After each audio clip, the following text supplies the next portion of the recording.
네, 오늘 의료 현안을 해결하기 위한 민당정 간담회 논의 내용을 말씀드리겠습니다. 우선 그 회의에서 저는 모든 이해관계가 엇갈리는 이런 현안에 대해서 각 단체들마다 입장이 있을 수 있습니다. 그러나 그 입장, 각자의 입장을만을 고수하다 보면은 어떤 또 서로 아무것도 얻지 못하는 그런 결과를 낳을 수 있기 때문에 서로 한 발씩 양보해서 서로 어느 정도 원하는 어느 정도 바람직한 그런 방향으로 우리가 해법을 모색하자는 점을 저는 먼저 요청을 드렸습니다. 그 결과 오늘 간호법과 의료법 개정안에 대해서 저희들 중재안을 먼저 당정은 제시를 했습니다. 그 중재안에 대해서 먼저 말씀을 드리도록 하겠습니다.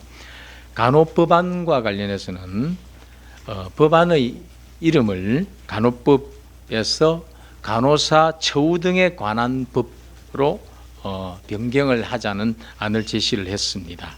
그리고 이 법안 기존 법안의 제1조 목적 부분에 있는 지역사회 문구를 삭제하는 안을 제시를 했습니다. 그리고 간호조무사 학력 요건을 특성화고 이상으로 변경하는 내용을 포함을 시켰습니다. 그리고 간호사 업무와 간호조무사 관련 사항은 기존 의료법에 존치하는 내용으로 합니다. 이 내용은 간호 판단 및 간호, 진료의 보조, 보건 활동, 간호조무사 업무 지도 등에 관련된 사안들입니다. 그리고 다섯째로 교육 전담 간호사와 간호 간병 통합 서비스는 기존 의료법에 규정하도록 했습니다. 간호사 처우 개선 내용을 또 일부 보강을 했습니다.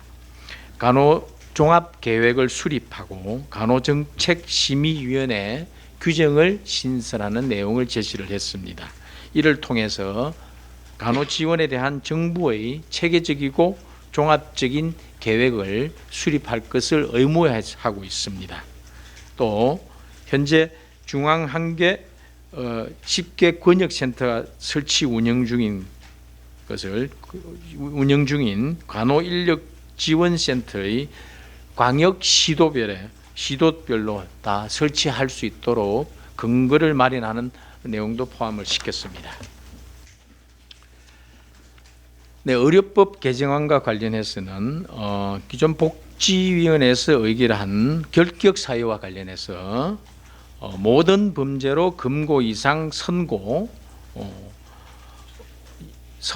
실형, 집행유예 선고유예를 포함하는 선고를 의료 관련 범죄와 성범죄, 강력범죄로 금고 이상 선고하는 내용으로 수정을 했습니다. 이와 관련해서는 제가 법률 검토를 의뢰해 놓은 결과를 제가 말씀드리도록 하겠습니다. 현행 행정기본법 제16조 2항에는 자격 부여 등에 대한 결격 사유를 정하는 기준이 규정되어 있습니다. 여기 3호에는 자격과 실질적 관련성을 요구하고 있습니다. 그런데 의사 면허 박탈과 관련해 가지고 일반 범죄 전과로 확대하는 것은 바로 이 규정과 충돌됩니다.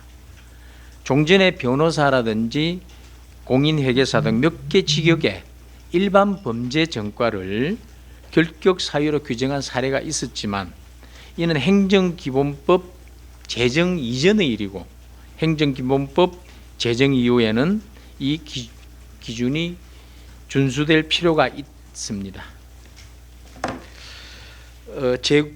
그리고 재교부 요건과 재교부 금지 기간의 내용에서 이 복지위 의결안에서는 모든 범죄로 금고 이상 실형으로 면허 취소, 재교부 후 다시 금고 이상 실형, 면허 취소의 경우 10년으로 신설하는 안을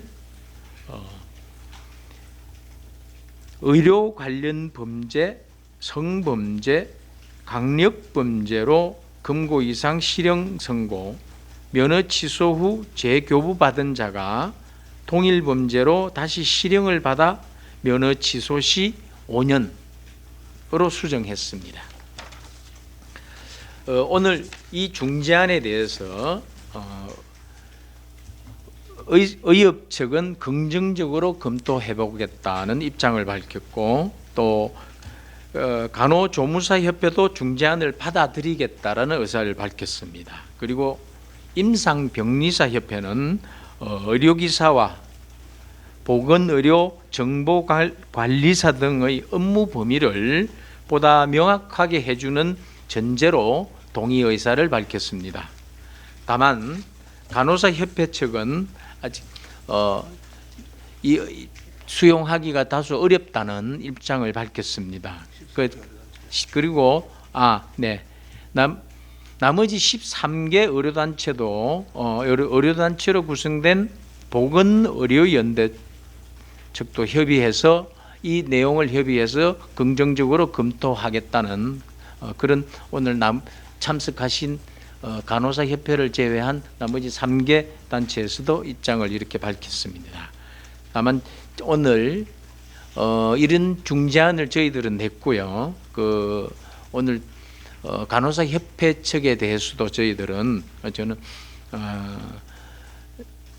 회원들의 의견을 더 수렴해서 좀 입장을 밝혀달라고 요청을 했습니다. 그리고 간호사협회에서 이 부분에 대해서 더 보완할 점이 있거나 또 보완을 요구할 점이 있다면은 앞으로 당정 간에 더 조율을 거쳐서 더 보완을 하고 앞으로 여야 간에 협의를 통해서 이 문제를 원만하게 해결하기 위해서 노력하겠다는 점을 말씀드리겠습니다.